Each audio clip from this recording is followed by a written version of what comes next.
Hello అండి అందరికీ welcome to my channel home melodies. ఈరోజు మన కిచెన్లో ఒక పర్ఫెక్ట్ బ్రేక్ఫాస్ట్ కాంబోని రెడీ చేయబోతున్నాం. సాఫ్ట్ అండ్ ఫ్లఫీ ఇడ్లీకి క్రీమీ అండ్ రిచ్ పల్లీ చట్నీ, అలాగే tangy and spicy tomato chutney. ఈ రెండు చట్నీలు కలిస్తే టేస్ట్ లిటరల్లీ నెక్స్ట్ లెవెల్కి వెళ్తుందండి. సింపుల్ ఇంగ్రీడియంట్స్తో వెరీ ఈజీ మెథడ్లో హోటల్ స్టైల్ ఫ్లేవర్ని మన ఇంట్లోనే క్రియేట్ చేయొచ్చు. సో లేట్ చేయకుండా మనం వీడియోలోకి వెళ్ళిపోదామా మరి. ముందుగా ఒక గిన్నెతో పల్లీలని తీసుకున్నాను. ఇవి ఒక పాన్ పెట్టుకొని ఆయిల్ వేసుకొని దాంట్లో బాగా వేయించుకోవాలి. బాగా రెడ్ కలర్ వచ్చే వరకు కూడా ఇవి పల్లీలని వేయించుకోవాలి. ఒక కప్పు వరకు పచ్చిశనగపప్పు తీసుకున్నాను. పచ్చిశనగపప్పు కాకపోయినా వేపుడు శనగపప్పు కూడా వేసుకోవచ్చు దీని ప్లేస్లో. ఇవి అన్నీ కూడా ఈక్వల్గా కూడా తీసుకోవచ్చు. ఇవి బాగా వేయించేసుకోవాలి. పచ్చివాసన అది లేకుండా బాగా రెడ్గా క్రిస్పీగా అయ్యే వరకు కూడా బాగా వేయించేసుకోవాలి. ఇక్కడ నేను పచ్చిమిరపకాయలని ఎక్కువగా తీసుకుంటున్నాను. ఈ చట్నీకి పచ్చిమిరపకాయలు ఎక్కువగా వేసుకుంటే బాగుంటుందండి.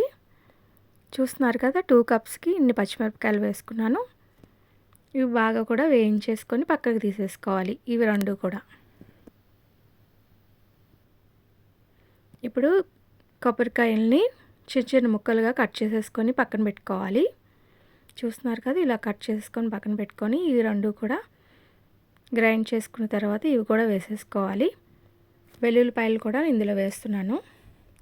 ఒక స్పూన్ జీలకర్ర కూడా వేసుకోవాలి. వేసుకొని మెత్తగా గ్రైండ్ చేసుకోవాలి. సరిపడినంత సాల్ట్ కూడా వేసుకొని మెత్తగా గ్రైండ్ చేసేసుకోవాలి.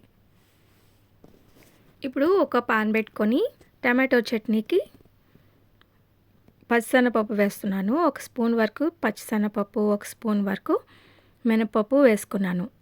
వేసుకొని బాగా వేయించుకోవాలి. ఇప్పుడు దీనికి అవసరమైనవి ఎండుమిర్చిని కూడా ఇందులో వేసుకొని బాగా వేయించుకోవాలి. ఇక్కడ ఒక 5-6 ఎండుమిరపకాయలను వేసుకోవచ్చు. అల్లాన్ని చిన్న ముక్క తీసుకొని కట్ చేసుకొని అందులో వేసేసుకోవాలి. అవి కూడా బాగా వేయించేసుకోవాలి.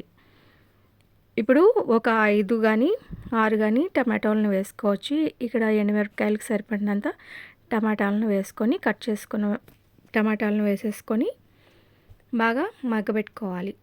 పసుపు, సాల్ట్ వేసేసుకోవాలి. చిన్న చింతపండు కూడా వేస్తున్నాను ఇందులో. ఇవన్నీ వేసుకొని మూత పెట్టుకొని మగ్గించుకున్నామంటే త్వరగా మగ్గిపోతాయి. చూస్తున్నారు కదా, మగ్గిపోయినవి. ఇవి చల్లారి పెట్టుకున్న తర్వాత గ్రైండ్ చేసేసుకోవాలి మిక్సీలో. ఈ రెండు చట్నీలకి తాలింపుని అయితే వేస్తున్నాను.